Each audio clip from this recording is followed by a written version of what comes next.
Look, your average Trump voter laughs at us and says he's owning the libs. And your average middle American says, why are you wasting your time worrying about Greenland? I can't even find it on a map. Senator Chris Coons calling Americans dumb. Probably not a good move. Welcome to another edition of Spark the Conversation. This is your host, Mark the Spark, bringing you today's news. Don't forget to like, subscribe, leave a comment below, share it with a friend. Check out some of my short videos too, which we've been working on. Seem pretty popular. Thanks for joining us. Let's get into it. So the first story we're going to get into today is J.D. Vance's trip to Greenland. Now, Donald Trump has talked about different ways of taking Greenland or buying Greenland. This has actually been something that's been talked about in the U.S. for a long time. You know, following the Cold War, Greenland was an important strategic location for the United States to use to watch the USSR and, you know, other areas of the region. And, you know, it has been an important piece of our national defense for a long time. And so Donald Trump is just further looking in the future to, you know, not only making sure that this is available to the United States long term, but it's just a good move for both countries, both continents. Well, it's not its own continent, Greenland, but it is part of a different continent, and it is an important stronghold for the United States, not only for pieces of Europe and the Middle East, but especially for Russia, especially considering what is going on there right now with Ukraine. And so this has been part of a mission of Donald Trump to make this a permanent establishment that the United States can use for long term. And he does believe, you know, just like the 51st state thing he keeps saying about Canada, that them joining with us would make both countries stronger, which is an important component of what he's trying to relay. But, you know, will it happen? I don't know. The reporters keep pressing him on this, and they want to make him say something inflammatory, and he kind of like throws him a bone by not necessarily saying something inflammatory, but he won't like back off from it. So when they say, you know, will you consider using military action, for example, to annex Greenland? And he says, well, nothing's off the table. Just leaving it out there, the little bit of a hint of a threat of using military power to take Greenland, which I think the possibility is like zero. But J.D. Vance went out there and he was visiting some of the U.S. military members, which are established on a base over there. And he gave a little speech that went like this. Yeah. President has previously not ruled out military force when he's talking about taking over Greenland, but your rhetoric today is more about encouraging the Greenlandic people to vote for independence. Do you think the rhetoric has changed about that, or what's your message there? No, I don't think it's changed at all. Look, the president said clearly he doesn't think that military force is going to be necessary, but he absolutely believes that Greenland is an important part of the security, not just of the United States, but of the world, and of course the people of Greenland too. It's very simple. I think the president's been very consistent here from his State of the Union, from his inaugural address, and every public statement that he's made. This territory, Greenland, really matters for the security of the United States. It's extremely vulnerable right now. And if the people of Greenland were willing to partner with the United States, and I think that they ultimately will partner with the United States, we could make them much more secure. We could do a lot more protection, and I think they'd fare a lot better economically as well. This has to happen. And the reason it has to happen, I hate to say it, is because our friends in Denmark have not done their job in keeping this area safe. They just haven't done it. It's very simple. For all of our friends in the American media who attack the administration for pointing out the obvious, what is the alternative? To give up the North Atlantic? To give up the Arctic? To China, to Russia, and to other regimes that don't have the best interest of the American people at heart? We have no other option. We need to take a significant position in Greenland to keep the people here safe, but to keep our own country safe too. So J.D. Vance offering a kind of a benefit to Greenland that the United States will offer them protection that Denmark just hasn't done. I mean, ultimately, if there was a concern here, they, you know, like, for example, they were threatened by, say, Russia or some other less friendly entity, they would be begging the United States for help, just like Ukraine. If anybody had said about increasing the United States influence in Ukraine before Russia started putting pressure on their border, what do you think the reaction would have been? They would have freaked out. They would have said, "We don't want you here. We are a sovereign nation," right? Until they need help, until they're threatened. Then all of a sudden, where was the rest of the European countries? They weren't there to help them like the United States was. And then all of a sudden their opinion changed. And maybe that's what it would take to change the opinion of Greenlanders in this case, because they really are not in favor of this movement right now. Here's a little pump-up piece that the White House put together for J.D. Vance's visit to Greenland, which I thought was pretty cool. President Trump is a president of peace. Part of having good relations is showing your strength when you have to. And unfortunately, the story of Greenland over the past 20 years when it comes to security is that we've underinvested in the brave men and women who are doing a very hard job to keep all of us safe. That has to change, and ensuring that America can lead in the Arctic for the next generation. Our message to Denmark is very simple. You have underinvested in the people of Greenland, and you have underinvested in the security architecture of this beautiful landmass filled with incredible people.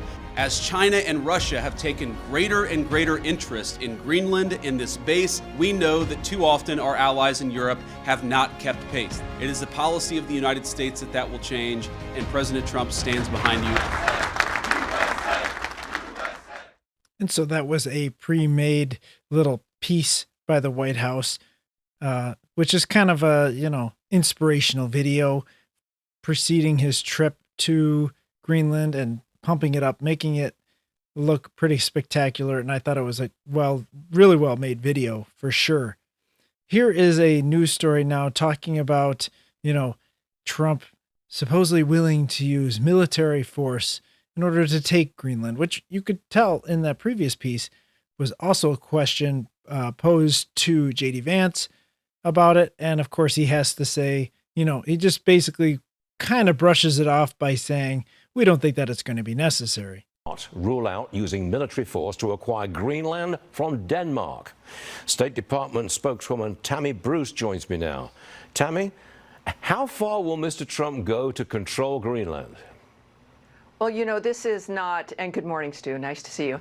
This is not about control. This is about the safety and security of Greenland. Certainly the president's concerned, as all of us are, as is Secretary of State Marco Rubio, concerned about the safety and security of the United States. And Greenland's position clearly indicates that they're in a strategic position that matters to the whole world, to say the least.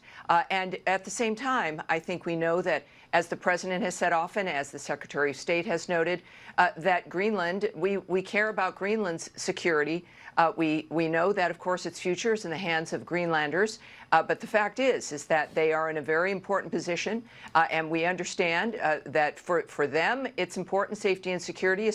So the Trump administration keeps down that path with the prolonged interest in Greenland and making it clear that we have things to offer as well. We're not just coming to take. We don't want to just force this on them, that we want to provide security for Greenland as well as using Greenland to provide security for our own country, which is providing a mutual benefit. Unlike Denmark, who really doesn't do that much for Greenland at all right now.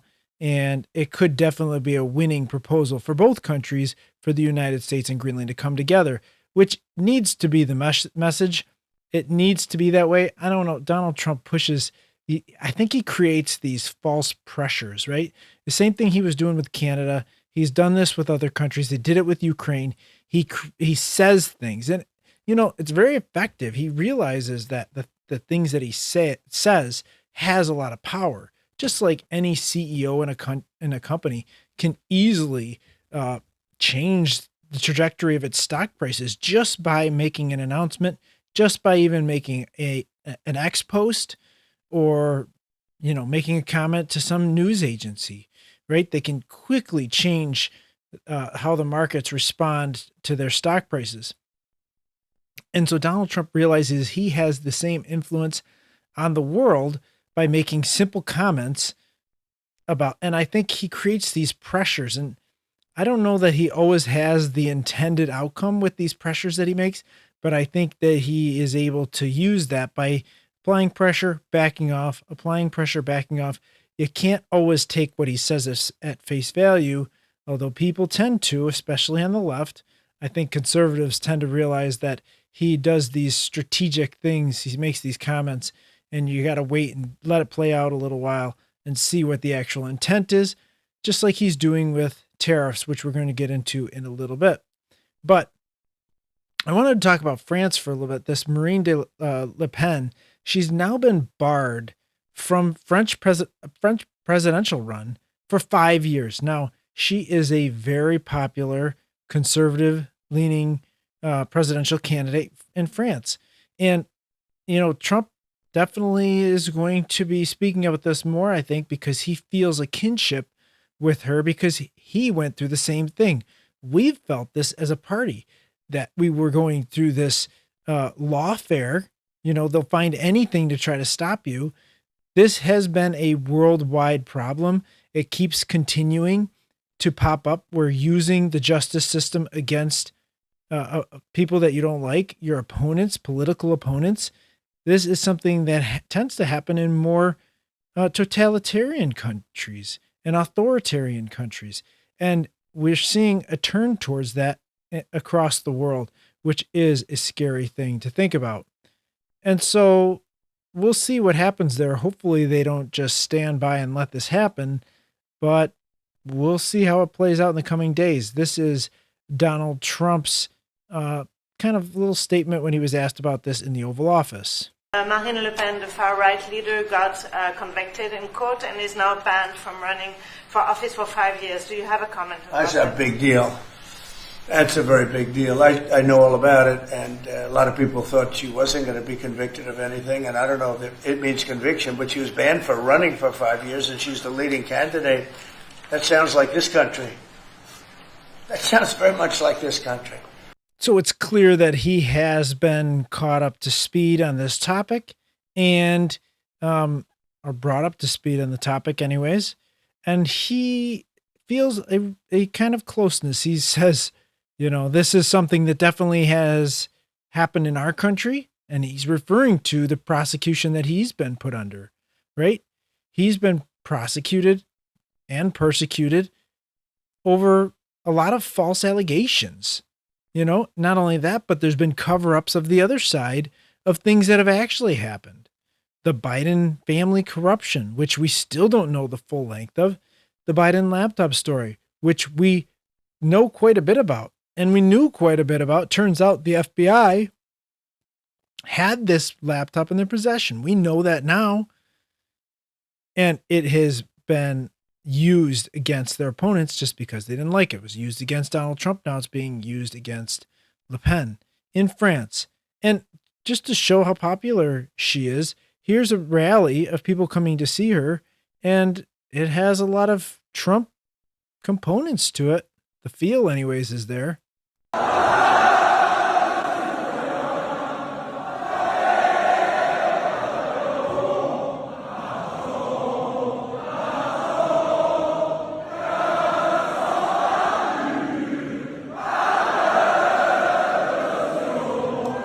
Like I said, there's definitely a feeling of like a Trump rally right there for sure, with the enthusiasm, the waving of the flags, a lot of enthusiasm for sure, and vigor and camaraderie, right? In that crowd. And what's going to happen after this? I mean, imagine what would happen if Donald Trump had been put in prison. And they tried to prevent him from, they did try to prevent him from being on the ballot, but they were unsuccessful. But imagine if they had been successful, how would we have reacted? And so France might be a very volatile place right now, in a position where they're attacking their opponent using lawfare. And I don't know if these people will take it sitting down. France is not America, that is for sure, and they might just roll over and let it happen, but I sure hope they don't let this slide. So, in other news, there was one other piece that I wanted to touch on before we get into some of the tariff stuff overseas, but I just thought this was interesting. There is a lawyer now, and I believe she's the lawyer for the ACLU, which I'm just looking back at right now. But yeah, she's the lawyer for the ACLU, and she's trying to claim, and I say she, even though she has a mustache, because that's what she is. She is a female. That there are no cases of men in women's sports. Now, we know that this is not true. We've seen blatant cases of it. I mean, they rub it in your face. The Leah Thomas one was just one of many, but there are just so many of these cases out there. But they're trying to be in denial. And what I said in response to this was, well, we know at least there's one female pretending to be a male lawyer. We do know that exists because it's on full display here. But in all seriousness, the men playing in women's sports is a huge, huge issue. And the fact is, she's trying to push the agenda further, really, by just saying that, they go down this road of like, well, trans women are women, and then, but they still refer to themselves to trans women. Well, she's taking this a step further and basically saying trans women are women, and we're not even going to call them trans women. We're just going to call them women, and therefore there are no men in women's sports, because if they say they're a woman, if they pretend they're a woman, then they are women, and that ends the discussion. Here's that lawyer. The policies that are claiming that transgender women in sports are men are wrong. The president is lying when he says that there are men impersonating women and participating in women's sports. There are no examples of men impersonating women that I am aware of. And it is incorrect to refer to transgender women and girls as men and boys. And what these executive orders do, what these laws do, is open the door to sex-based police. Just gives me the heebie-jeebies right there. Does it not? I mean, it's beyond me. I really don't understand how we can go on like this, and how much further can they really push this? I mean, it's the leftist lunacy, and it keeps getting more and more crazy. I don't know where else you can take this. But I'm sure they'll find something, because they never stop progressing. There is always another level of progression. That's why I will say this. They're called progressives, because they never want to stop progressing. And of course, we interpret progressing as progress, as a good thing in a good direction. They also perceive it as a good thing in a good direction, although it's as far crazy as we can be. And I've said this before, the polling is showing that the Democratic Party definitely has a very big problem on its hands. They have two sides with very different opinions, and they need to find what their center is going to be. I don't think that their center is going to be Alexandria Ocasio-Cortez mixed with Bernie Sanders. I mean, you're taking two volatile chemicals, mixing them together, and expecting them to be just nothing, no explosion to happen. I don't think that's how it's going to work. Now, they will find a center. I do believe that. I mean, Ben Shapiro makes a good point. We've always said, they're never going to win again. We said that before Barack Obama.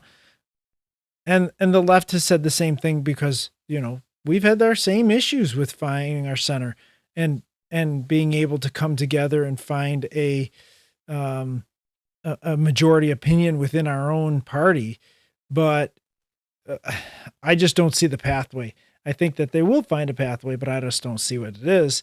And if they keep going this, far left, they're going to lose all of the independents, which they need to win. Both sides need their portion of independence in order to win and continue on. So the left can't just keep going that far, that fast, and expect to win. They're going to have to recenter, and they will eventually. But how many losses will it take? Hopefully we can, return at least a little bit closer to the founding before they find their footing again.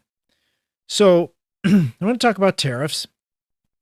April 2nd is going to be the day that Donald Trump has said that he's going to institute new tariffs on countries that tariff us. He wants to balance out the tariffs that we have been paying to other countries when we bring our goods over there. And he wants to make it a little bit more fair.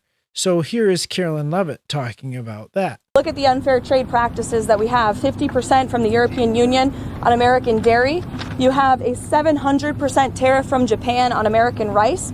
You have a 100% tariff from India on American agricultural products. You have nearly a 300% tariff from Canada on American butter and American cheese. This makes it virtually impossible for American products to be imported into these markets, and it has put a lot of Americans out of business and out of work over the past several decades. So it's time for reciprocity, and it's time for a president to take historic change to do what's right for the American people, and that's going to take place. So the markets have not responded positively to this, as it has not for really any of the tariff announcements, or as the announced dates have gotten closer. Now, we know that the stock market has been kind of overinflated for quite a while now. I would say like the last 2 years, except, at least it has been overinflated, pumped up with printed money from the Biden administration, and it has been at a false high. So it had to correct anyways. Whether this has just been accelerated by some of the things that Trump has said so far or not, I don't know, but I think it had to come. But I wanted to show this chart because this is an interesting chart.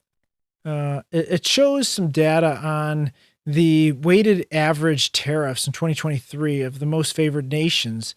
And you could see, on this chart that some of the United States is all the way over here, pretty much on the low end. I mean, there's only 3 countries on here, Japan, Georgia, and Switzerland, that are lower than the United States.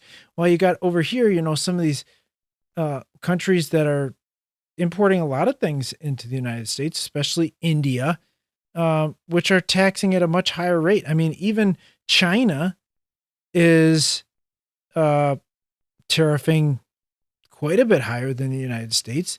European Union, Mexico. Let's see, where's Canada on this list? Canada's higher than China.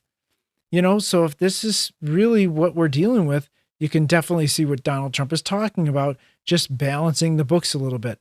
I mean, why is the United States, with its strong economy, paying tariffs to other countries when we are not benefiting from it ourselves?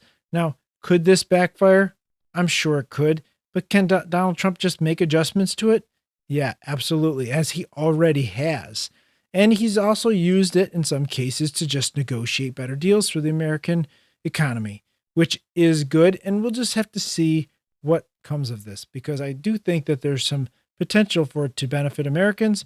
Why everybody is freaking out, because this is not something that needs to be permanent, is just a normal reaction to all things Trump having to be terrible, but we'll see how that goes.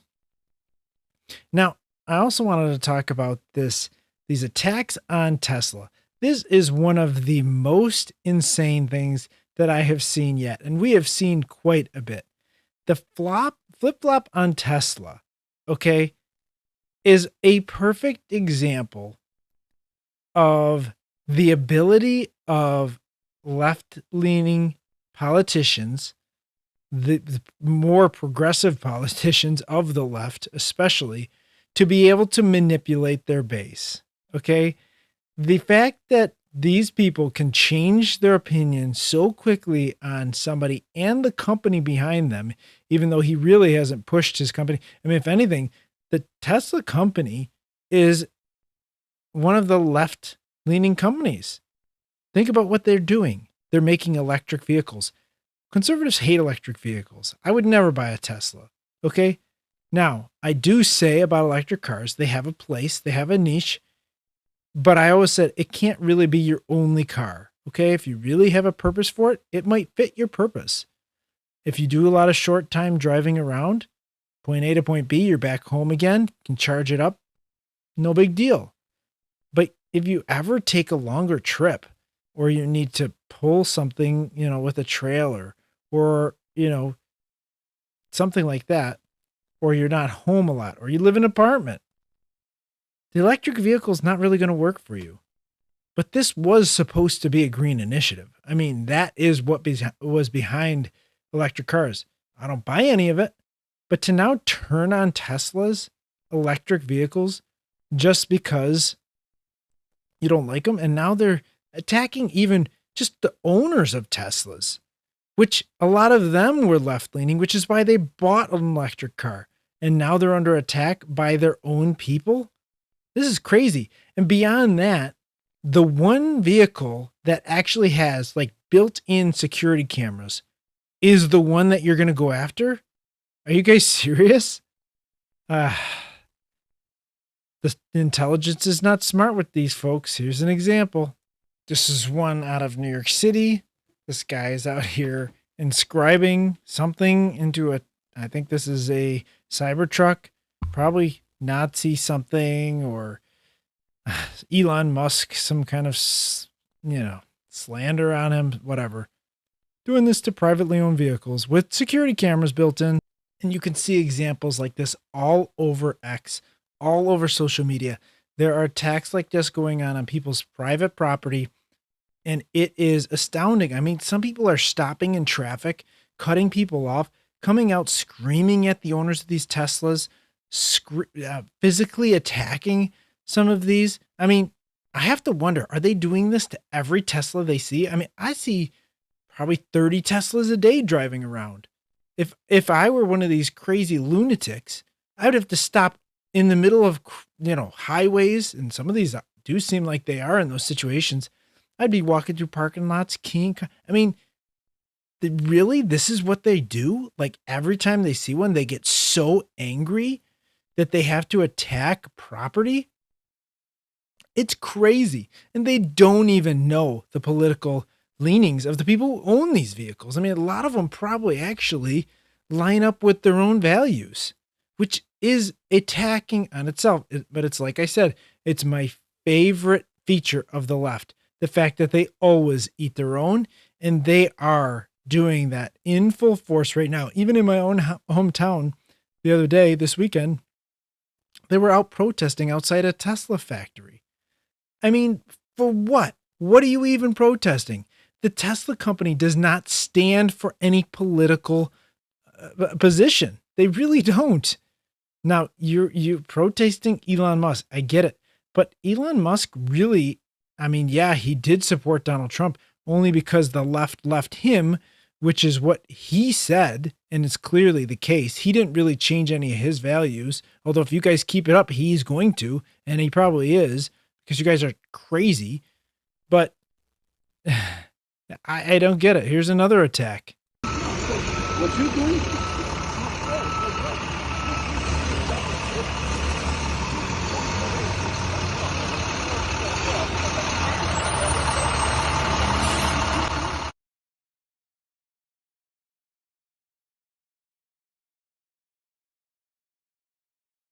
And you can see there in the video in the end, it shows that he wrote something like Elon something and then drew a swastika in there. And eventually this guy actually was caught and was arrested. I believe this was in New York City. But here is Pam Bondi. Now, we've seen Donald Trump in interviews has already talked about labeling these actions as terrorist actions. When you're attacking people's private property just to spread fear in those people in supporting Donald Trump, or supporting Elon Musk, or just buying a car that you like because it's fun to drive. Like some of these victims have said they didn't buy these to make a political statement. They just bought it because they liked it. It fit their needs for what they needed at home. They thought the technology was cool, that it rode really smooth. They didn't have to worry about, doing oil changes and filling up with gas. So there's a ton of reasons why somebody might want these, and not everybody is making a political statement. So Pam Bondi now has come out. She's Attorney General of the United States, and she has taken a very strong stance on this, saying, if you do this, we're coming after you. We're not putting up with this crap. I've made it clear if you take part in the wave of domestic terrorism against Tesla properties, we will find you, arrest you, and put you behind bars. Today, I'm proud to announce that the Department of Justice has unsealed federal charges against another Tesla attacker. We've charged Cooper Frederick in the firebombing of a Tesla dealership that occurred on March 7th in Loveland, Colorado. All of these cases are a serious threat to public safety. Therefore, there will be no negotiating. We are seeking 20 years in prison. The crime was committed in Colorado, and thanks to the great investigative work by the FBI, the defendant was arrested in Plano, Texas. Let this be a warning. You can run, but you cannot hide. Justice is coming. Justice is coming, and I like the fact that she is willing to stand up and be so forceful against these attacks. She's talking specifically of attacks on Tesla properties, Tesla dealerships, but I am sure that they will not stand by and watch as states refuse to protect people in their private property just because these blue states don't want to go after people who agree with them. And they're just going to let crime continue. And that is exactly why New York City is having the problems that it is having. And a lot of these leftist sanctuary cities are having the problems that they are having because they refuse to enforce the law. And now the criminals have realized this, realized they can take advantage of the system, realize that nothing is going to happen to them when they attack. And now you have something like this, where a riot broke out, attacking cops, attacking police cars without fear of repercussions in New York City when they went to try to break up some street racing or, street rally that was going on. And this is the kind of chaos that you get when you don't enforce the law. Yo, kick it!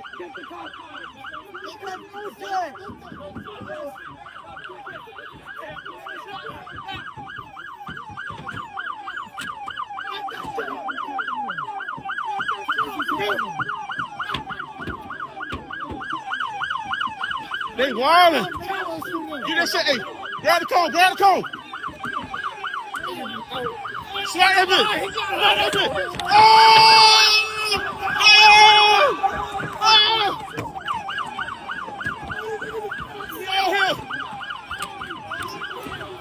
We out here, we snapping. These niggas wildin'. Oh! They wildin' fuck up. Oh! Whoop, whoop.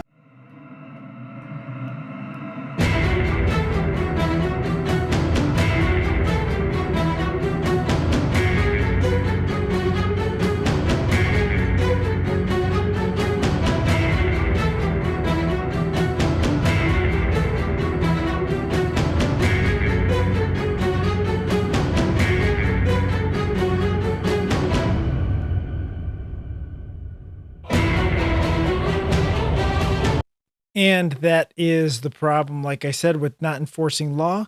When you don't set an example for these people, when you give them the idea that that they are not going to have any kind of repercussions for the way that they act and for committing crimes, then you're just going to get more crime. And it is bound to continue and to get worse.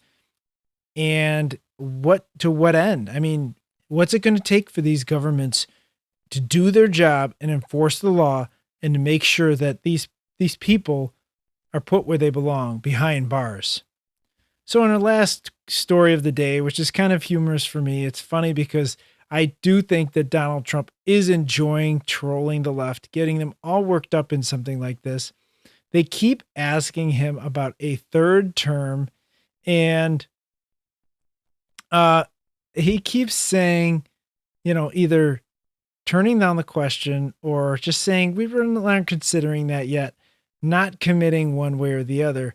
And it is kind of funny to see the left just losing their mind.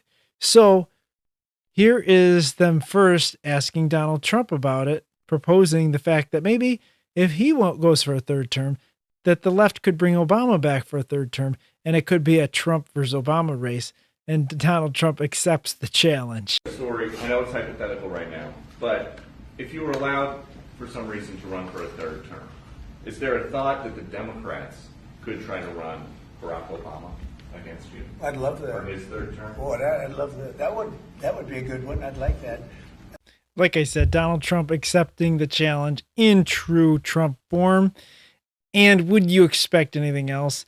And to be honest, I think Obama's time is up. I don't think that Trump is going to be running for a third term. I think this is something that he's going to use. In fact, he could use this all the way up to 2028. Although I definitely could see it hurting the Republican Party, because if they don't know what his intent is truly, and he keeps saying this closer to the end of his current term, it could have some negative ramifications, because then the Republican Party is going to have trouble rallying behind their true candidate. It messes up some of the primary timelines and stuff like that. But for now, it keeps the Democratic crazy lefty loonies occupied, thinking about something that'll never happen. He lives rent-free in their brain for the time being, and it is funny. This gets asked again of Carolyn Levitt outside on the front lawn, and she has to laugh because it is amusing to be able to troll this easily.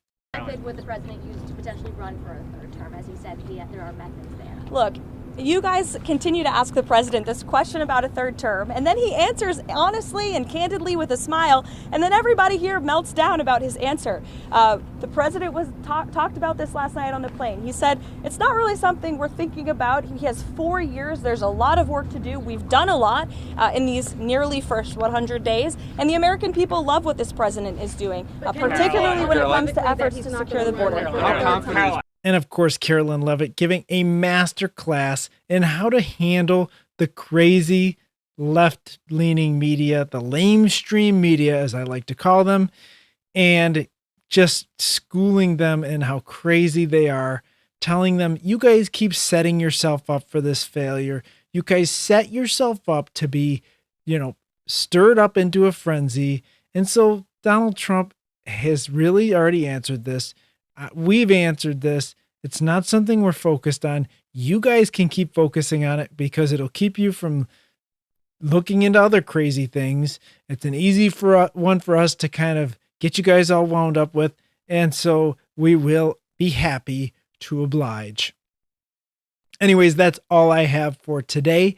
I want to thank you for watching an episode, or even if you watch part of it, I appreciate it. Don't forget to like, subscribe, leave a comment below. Leave a comment, share with a friend, whatever you want to do. I'd appreciate it.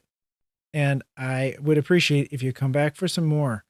Don't forget to go out and do something meaningful, volunteer for something, donate to a good cause, whatever floats your boat. And as always, go out and spark the conversation.